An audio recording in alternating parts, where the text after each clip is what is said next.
I thought it might be helpful to have this conversation.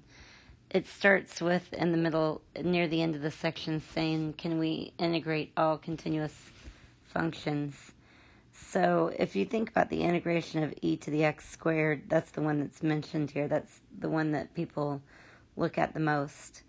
They're very difficult to work with. It says the functions we've been dealing with in this book are elementary functions.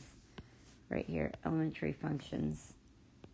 We like polynomials, rationals, power functions, exponentials, logarithmic, trigonometric, inverse trigonometric, hyperbolic, inverse hyperbolic, and all functions obtained from these five. So that function there is crazy looking, but it is an elementary function. So if f is an elementary function, then the derivative is an elementary function, but the integral does not need to be an elementary function.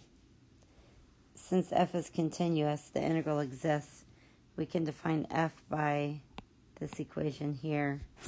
We know from part 1 of the fundamental theorem of calculus that f prime equals e to the x squared.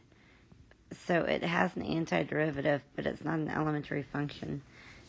So here it says, no matter how hard we try, we will never succeed in evaluating the integral of e to the x squared dx in terms of functions we know. In chapter 11, we're going to look at it as an infinite series. So down here are some other ones that their integrals are not things that we're able to do at this time. In fact, the majority of elementary functions down here don't have elementary antiderivatives. You can be assured that all the integrals are elementary functions. That means you're capable of them. But you should know there are some things you cannot find the antiderivative of.